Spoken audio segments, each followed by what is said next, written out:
What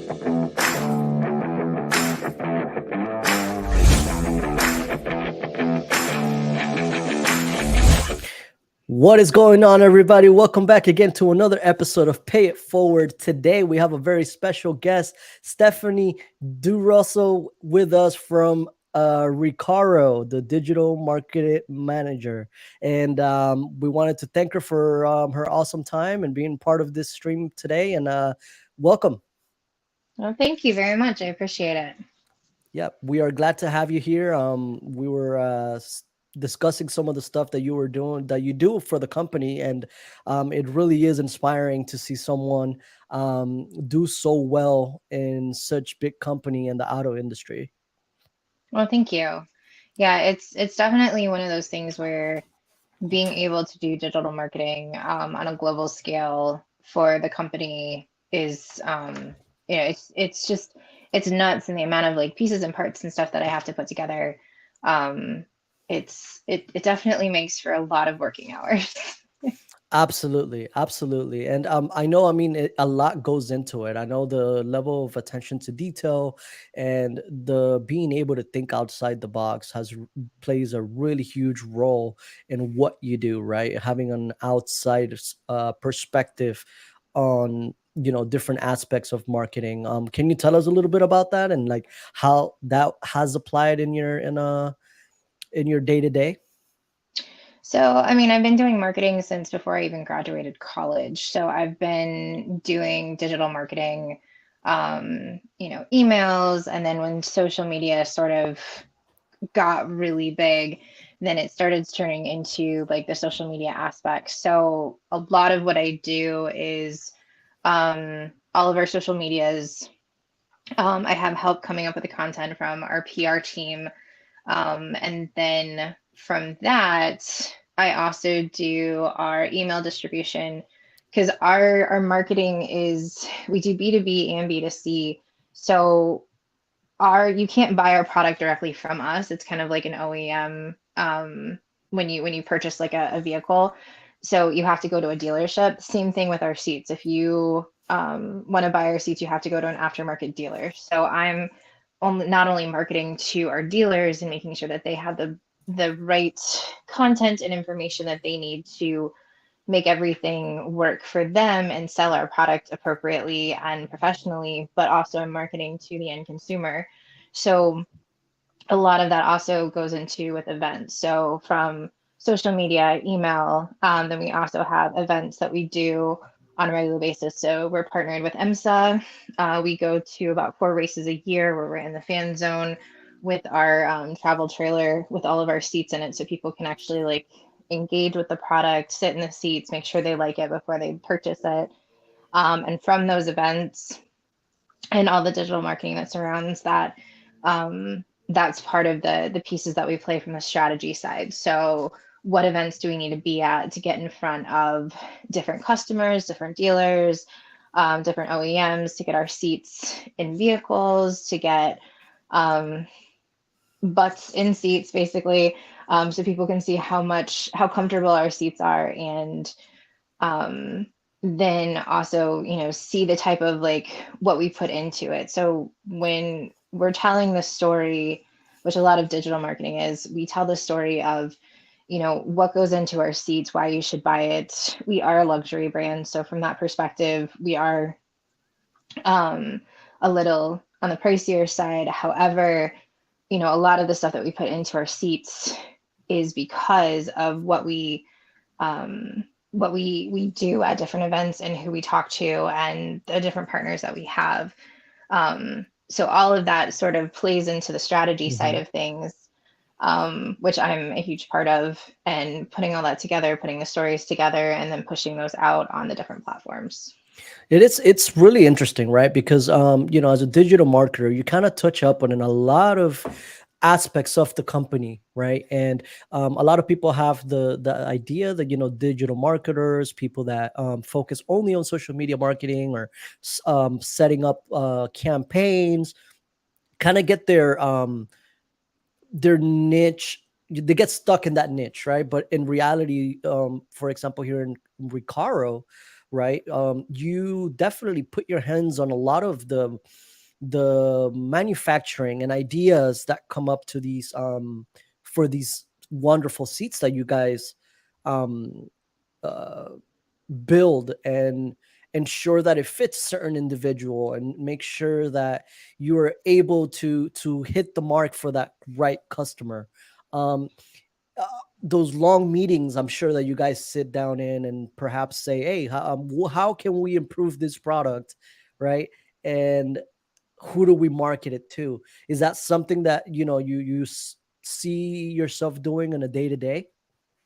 So from a day to day, I mean, it's more like I'm not responsible for the manufacturing, and I'm not responsible for the engineering. However, I'm in very close contact with all of those people. So I have um, strategic meetings with like different departments to figure out, okay, what are we doing? What's going on? When a different product is coming down the line, or there's been a request for a specific type of product, um, I sort of play into it once it's ready to go to market. And when the seed itself is being built, I mean, you have to look at it, it's anywhere from 1 to 3 years of testing and putting information into it and making sure that we're getting all of um, the pieces into place to put the best product on the market. So, we're doing crash tests, we're doing tests with our drivers that we use as influencers and partners, and we're doing also tests to make sure that, is this going to fit the quote unquote 95th percentile, which means that 95% of all people will fit into it. Like there's no such thing as a one size fits all anymore. Like we all Right. know that that doesn't exist. So we in our industry we consider it the 95 percentile. So does it fit within that? Can people sit in it? And is it, depending on if it's for street or for track, is it FIA certified? Because that's the hugest thing. We will not put anything on the market that is not FIA certified for a shelf seat. So we have two different seats, like the pole position. There's two different categories for that. Like it's the same body type, but one is FIA certified and one is street legal. Um, Okay. which we did on purpose because a lot of people were like, "Oh my gosh, I love my track seat, but I don't need all that safety features, which ends up being more costly." So we created Hmm. like a street version. But when you go into the manufacturing and the marketing of a product, all that is done by like our engineering teams and our development teams. And then once that sort of all sort of starts to get, once the start of work, so the SOW starts, um, that's when I sort of come in and start playing in the space and like have the conversations with the different departments and say, okay, what are the key things of this seat that I need to market? What is the Hmm. number one safety features? What are, the really cool and intricate features that our customers would think would be really cool? I'm also really involved at the beginning too, like, so finding out what customers want. So a lot of people, when you message us on Instagram or Facebook, most of the time I'm the person responding to you. You don't know Okay. that. You don't know that the global digital marketing manager is the Mm. one talking to you. But because I have such a hands on play within the digital marketing space of our company, I get to see what people are saying and what they want. So it's like, a lot of people are asking about this kind of seat, or a lot of people are asking about, this type of application. So I can go back to our developers and our engineers and say, hey, I'm getting a lot of traction on these Right. So you kind of get questions. a feeling and kind of like hands on, more like boots on the ground, Hmm. intel as far as like your statistics, right? What is it that the customer is actually looking for, and what is it that the customer is complaining about the most, or perhaps it's very excited about, right? I Hmm. think we were discussing the other day that we spoke on the phone a little bit about the diversity aspect of Recaro as well, right? The fact that a lot of females are now taking part of this sport, right, Hmm. of the automotive service, and that Ricardo has become a very conscious participant on diversity and being able to kind of um, uh, be part of every demographic and be desirable by every demographic, if that makes any sense. But Kind of. Yeah, but yeah, no, yeah, you're right. Like women in motorsports is actually the largest growing demographic right right, now in that arena. And so from that perspective, we're really looking at, okay, how are, women playing in the space? What are their needs? What are the things that like the current product market is missing? And a lot of things is that our race shells are meant for men, unfortunately. Like I hate to say that as a female, but um, and when you look at statistics surrounding vehicle safety, just not even on the track, women are at a detriment. So right, um, when car companies do safety crash tests, they do it for kids and they do it for the male 95th percentile. okay, They look at men's spaces. So like women mostly, I mean, if you want to generalize women's just basic characteristics, we're smaller. We have a smaller bone frame for the most part. Like things are a little bit more compact in, but we do have more.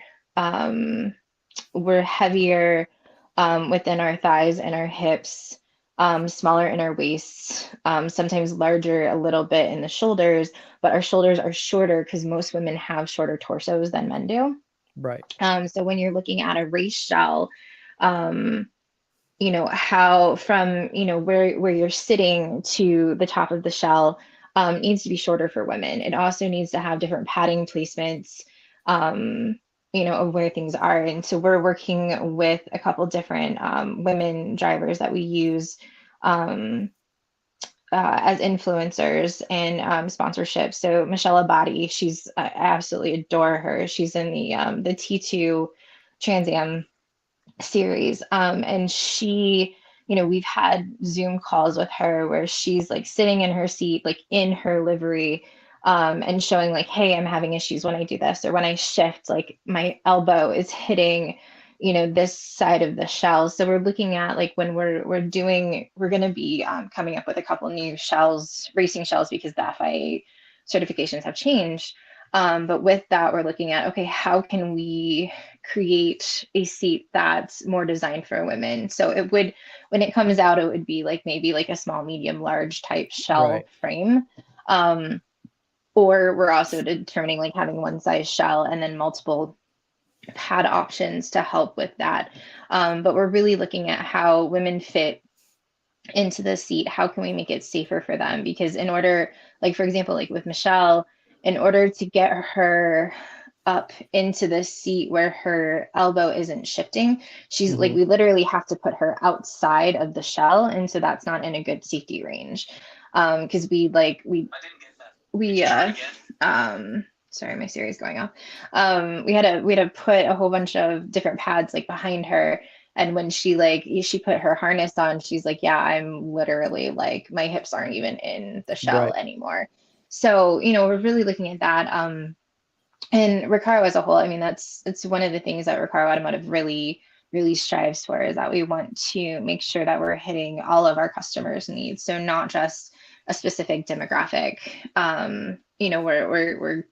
We're going across the spectrum and making sure that everyone can have a seat and can have a place within our company. That is outstanding. I mean, it's great efforts in a team standpoint, and being able to not so much cater, but being able to yeah, innovate the seats, innovate, a plenty like plenty of different products to be able to fit in different cars, race cars, sizes, everything. It's really interesting, to be able to do that. I Mhm. have a question though. As far as like veterans, right? Like, how does Recaro um involve itself with the veteran community? Because I don't think we discussed that in the past or whatnot, but I'm interested to say, do you work with any veterans that you're aware of, or? Yeah, so we have a bunch of veterans on staff. So they, one of our program managers, he's been with us for at least 10 years. Wow. We have a bunch of people like on our manufacturing shop floor that are veterans as well. We also work with Operation Motorsports. Cool. So they're a sponsee of us, and we give seats to their organization. But that's so Operation Motorsports does, they're technically out of North Carolina, but the owners actually live in Canada. And so they provide, I'm trying to, I want to say it properly. So their idea is basically taking the veteran mentality of, a team mindset and putting that on the track. So taking guys that have just people, not just guys, taking humans who have just come out of, the armed forces, and they're trying to acclimate back to The civilian civilian life and workforce. trying, yeah, and it's hard because it's like, you come from this, yeah, I can't go anywhere without my battle buddy, Right. to okay, now I'm alone in the world. Like, Hmm. so it's a transition, and it's something that a lot of people have a hard time with. So taking that, putting it on the track and making sure that these guys like have um, a space to continue to work. And then it's also a nonprofit, so it helps with rehabilitation. They do some other things. They also work with veterans who have lost limbs or whatnot. So trying to get them into vehicles with different Prosthetics or whatever the well, not case might be. prosthetics, but different Modified technologies. vehicles, right? Exactly. Yep, that's exactly it. So That's that's really part of the things that they do, but they also have a bunch of race car drivers that they do races. I can't remember which circuit that they do, but they're also really big into. There's a race of remembrance that's done in England every year, so they go to that every year, and take part of their crew with them, which is really cool. So. that super super inspiring as well. I mean, to be able to see that, Ricardo kind of puts their hand on that as well, right? Trying to help those veterans and ensuring that the transition from from the military world to the civilian world, it's a smooth one. It's definitely something that's admirable. It's really Mhm. good to see that from such a big company. I wanted to ask you something. So as far as like some of the challenges that you guys are facing when it comes to like hiring, perhaps, I know it's not exactly your domain, right? But um I'm sure that you work side by side with many professionals that are aware, and you guys discuss certain hurdles and issues that you guys are having. What is some of the hurdles and the difficulties that you guys are coming across when hiring a new individual? So definitely hiring is um, trying to find talent, um, for a specific price. So I mean that's the thing, right? It's right now, I mean everyone's having this issue, like the job market is so um wide open. Like Competitive, if you will. there's yeah, well no, there's so many positions open, and I mean we're at, in this country we're at an all-time low on unemployment. Um and so right now, like people, you just have a lot of people that are doing the rage applying, or like sick of their current company and just so like putting their resume out everywhere. So that's one of the things that we're having is we have a lot of like really awesome candidates that are like, oh my gosh, this is awesome. And then we, ask them to come in for an interview and they're like, oh no, I'm still at my other company, like I'm Right. good. So that's one of the things that we're like I've noticed or have heard from our HR team that, A lot of it's people just not following through, if you will. They're just kind of playing, catch and release, and exactly. It's like, the oh, I'm gonna see what's out there, but I'm really not gonna commit to anything. So right. that's a big problem. And then also from a manufacturing standpoint, location. So we're outside of Detroit. Hmm. So trying to find people within the space that we are, because we're in Clinton Township, trying to get people to drive there or work, um, or get local talent, if you will, because there's so much manufacturing within that city, that it's really kind of dealer's choice at this point with employees. So they can sort of be like, oh, well, this place is paying this much, so we'll go here, or this place is paying this much. So it's turned into almost like a wage war, Right. from a production manufacturing standpoint, that in trying to keep our prices low for customers, we have to also make sure that we have, caps on our current workforce. So Correct. I mean, that's a battle, like making sure that budgets are kept, right? But trying to also find talent that, is, and I don't want to say like willing to work for the money that we're going to pay, because we are very competitive. Right. But everyone always wants more, right? Naturally, that's human nature. And Yep. as far as your experience, I know your significant other is a veteran as well. If you were Hmm. to give, right, a tip of advice to any transitioning service member, right, and that it's looking to get into the automotive industry and is trying to find that dream job, that perhaps like you have right now or many other people have, what would it be? What would you suggest for them to do in order to put themselves in a position where they are able to, kind of join this workforce? Um, what I would really honestly say is, um, I think, hmm, that's kind of tough, because it's kind of the same that you would ask for, anyone, honestly. Like, I don't think it would be just veteran specific, Right. but make sure that you have that background of, um, what you want to go into, or look up that person on LinkedIn that is hiring, and look and see, okay, what is their background, what is the background of the job that I need, making sure that you tailor your resume to fit the job description, because it's not, a job isn't just going to be sitting on, um, an employer, or HR person's desk. Like, they have this, it's a like system that basically, like, you input in your resume, and then they pull out keywords, Yeah. and is that, like, the most amount of words that fit is the one that it spits out to the HR person that's submitting the resumes to the hiring managers. So making sure that that's in order, having someone actually look over your resume. I can't tell you how many resumes I have discarded because someone spelled things wrong. Like, they just Right. didn't use spell check. So those, I mean, that's huge, because that's your first impression, right? Correct. And you can't get that over. So also, like, going to events that, like, if there's, if you really want to work for a car automotive, like, I post the events that we're going to be at. So go to an event, get to know the people that work there. Because I can guarantee you that our COO shows up for almost every event. Our VP of product and marketing shows up for almost every event. Um, she's practically at everything. Hmm. So you're gonna have the people there that you want to impress. So that's, I mean, that's key, right? And then also just doing networking. LinkedIn is huge, but also, stalk people on social media. Like, stalk, if you know that I'm the hiring manager, like, try to find me on social, and then, like, friend me and say, hey, I saw this job opening. I wanted to get to know you a little bit better. Can you tell me anything that would help me with my, job into it? Like, reach out, because that's going to tell me that, like, you're hungry.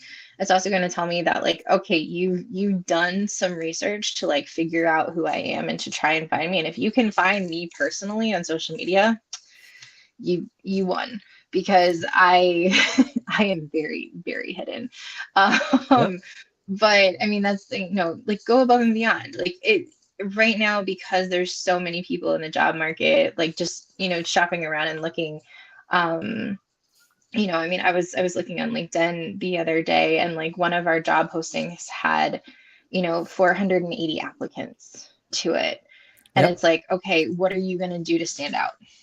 What can you do to stand out, to make yourself above those other 480 people that are applying for this position? Right. That's what I would suggest.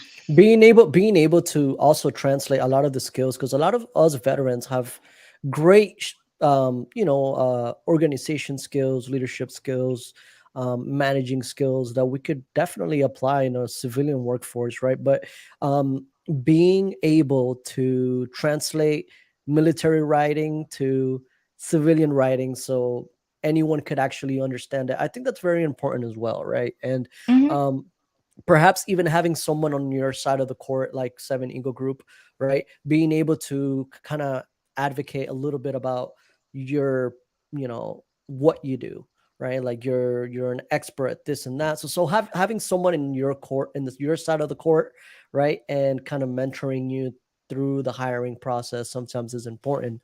um Hmm. but those attentions to details, like you mentioned, as far as like spell checking, right, having the proper job description, writing, utilizing those keywords that the job description has, all those are very valuable tips and tricks for sure that you're giving these guys and gals, and I wanted to take a little turn and talk a little bit about the events that you guys have coming up now, right? So you were mentioning that there's a lot of events that you guys do and things like that. Is there any that are coming up that you might want to disclose and tell us about? Well, we're gonna be at the I mean, since we are in Detroit, our local event, we're gonna be at the Fox Fest, Okay. which is in Detroit on July 15th. I'm trying to remember all the different events that we're at. And then the next IMSA race that we'll be at is the Indianapolis IMSA race. I cannot remember when that is. I want to say that's in like August, September.